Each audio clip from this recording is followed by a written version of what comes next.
Yes. Today I'm here to share a very interesting list because today I will be sharing a list of guess what, guess what? Yes, Prime Video. Yes, Prime Video. Guys, series that I will highly recommend you also go ahead, go watch because I feel like this series didn't get enough support. So I'm here to share it with you all. But before we get into further details, please don't forget to like, comment, share, subscribe, and let's get right into it. So we're gonna start off with Overcompensating. It is a popular semi-autographical comedy drama series on Prime Video. The show follows Benny, a former high school football star and homecoming king, as he enters his freshman year as a closeted gay man.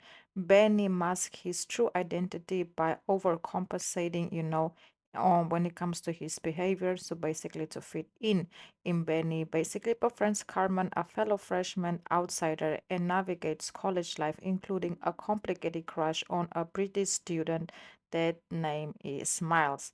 Yes, so this series was released in 2025, if I'm not mistaken, probably by the beginning of the year. I do feel like it didn't get enough spotlight, so I just had to put it out there just in case any of you haven't heard about it as well. And then moving forward, we have Good Omens. Yes, I feel like this one is a little bit more popular. The series features a deeply affectionate and romantic coded relationship between the angel Azifrey and the demon who is named Crowley, which is explicitly developed as a queer love story. It follows the end of the world that is said to come, which means a fuzzy angel and a losing living demon who have become overly fond on life on Earth are forced to form an unlikely alliances to stop what is coming their way.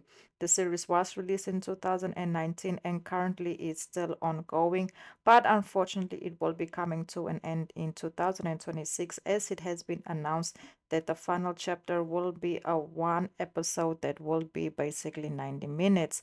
So I will definitely be staying to that. I feel like it will be very well in this case received.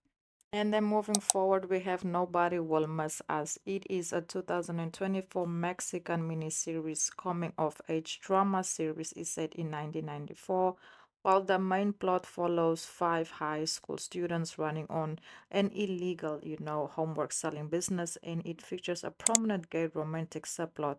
The story focuses on Alex, one of the members of the nerd group, and Rafa, a newcomer at the school. Alex is initially in a long term relationship with Manifer, another member of the group. However, the relationship is strained because Alex is, uninterested in taking, things a little bit more further, in this case, physically with his girlfriend. So, that actually ends up leading to, him actually realizing the reasons behind it and actually realizing that he is into, man. So that is, how everything between the two starts to develop. Let me tell you, also a very good series. Then moving forward, we have The Lake. The series was released in 2022. The relationship between Justin and Riley, serves as the primary romantic subplot. Justin is a recently divorced man that returns to his family's lake house to reconnect with his biological daughter, Billy. He meets Riley, a local artist and handyman who also runs the local shop. The connection is intense between them despite Justin's, chaotic personal life and obsession with the cottage. He and Riley, eventually get together by the end of the summer. The series has two seasons available and it's very popular. I know a lot of people were like, oh, I don't know about its existence, but I do feel like it got enough, in this case, popularity. Like I said, it was released in 2022 and it has two seasons available. So if you haven't watched it, like I said, go watch, go support. I do feel like they have a very interesting, and well presented plot.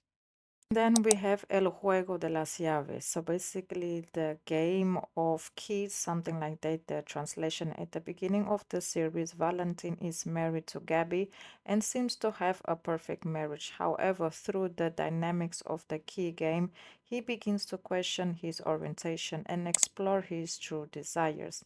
He begins a connection with Daniel, a man that helps him to figure out himself.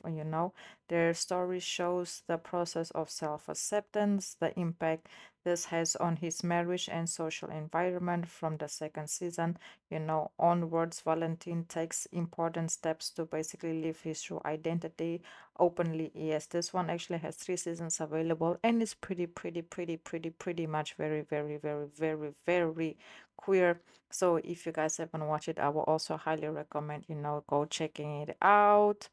So that's basically it. This is my topics for Prime Video series that I will highly recommend you also watch. Thank you. If you know any other interesting series, drop them down below in the comments. I hope you all have enjoyed this one. Until the next one, and goodbye.